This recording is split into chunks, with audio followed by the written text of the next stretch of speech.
Hello children, I hope you all are doing well. So today we are going to discuss one question which has appeared in SOF IMO 2021-2022. ठीक है? So the question is the ratio of the volume of water in bottle P to the volume of water in bottle Q is 3:4. Rajiv drank 40 ml of the water from bottle P and then the ratio becomes 13:20. How much water was there in bottle P at the first? तो आपको क्या दिया गया है? Sorry, आपको दो bottles दी गई है P और Q. उनमें क्वांटिटी ऑफ वाटर का आपको रेशियो दिया गया है इनिशियली. उसके बाद जो राजीव है उसने बॉटल P में से 40 ml वाटर पी लिया है और फिर आपको ये बताना है उसके बाद क्या हुआ. देन द रेशियो बिकम्स, फिर हमारा रेशियो चेंज हो गया. पहले इतना था, अब फिर हमें इतना रेशियो मिल गया. आपको बताना है कि कितना वाटर बॉटल P में इनिशियली था. ठीक है? सो this is all about the question statement.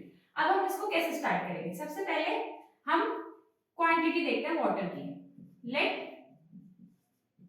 The quantity of water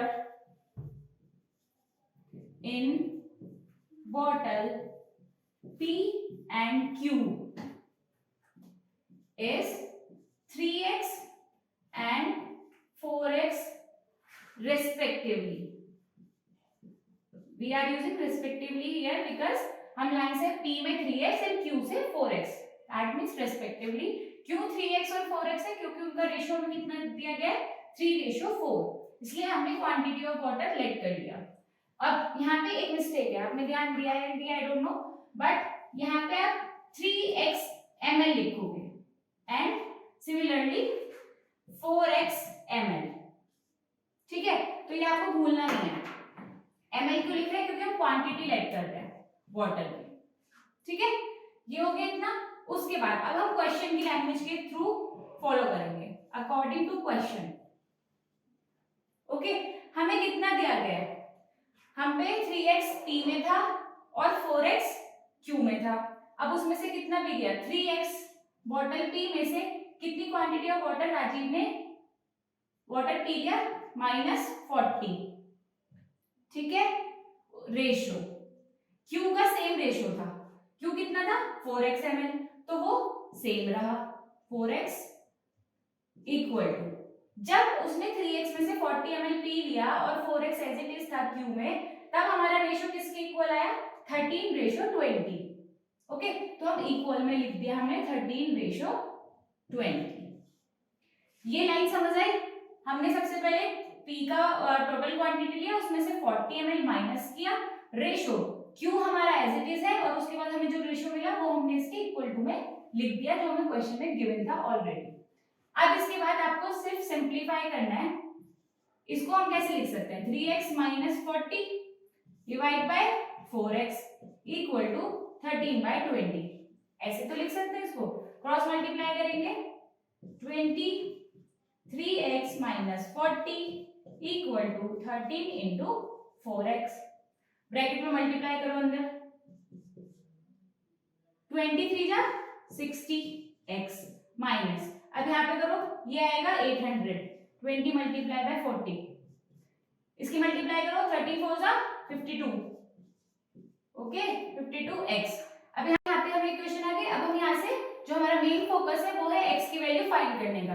तो हम 52 को इधर लेके जाएंगे और 800 को राइट हैंड साइड लेके जाएंगे. अब हम लिखते हैं 60x - 52x equal to 800. Okay, 60x - 52x 8x. Okay, और यहाँ पे 800 एज इट इज है. यहाँ से x की वैल्यू फाइंड करो. 800 डिवाइड बाय 8 कितना होगा? 100. ओके, सो x की वैल्यू 100 मिल गई हमें. यहाँ से x की वैल्यू क्या मिली? 100. ठीक है? अब हमारा क्वेश्चन यहाँ खत्म नहीं हुआ है. हमें क्या निकालनी है? How much water was there in the bottle P at the first. शुरू में कितना था? तो शुरू में कितना पानी था हमारे बॉटल P में? 3x ml. ठीक है, इसी रेशियो में तो था 3x ml. तो हम क्या करेंगे, जो हमें x की वैल्यू यहाँ से मिली है वो हम यहाँ पे पुट करेंगे. ठीक है? So the quantity of water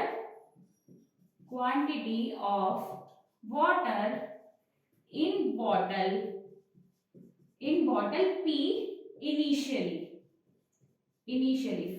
मतलब फर्स्ट कितना था 3x ml। अब यहाँ पे x की वैल्यू पुट करो, x की वैल्यू कितनी आई है 100 ml, कितना हुआ ये 300 ml। ओके, सो हमारी टोटल क्वांटिटी क्या थी पहले बॉटल पी में 300 ml। अब देखो ऑप्शन 300 ml किस ऑप्शन में है, सी ऑप्शन में, so C is the correct option here. So this is all about the solution of this question.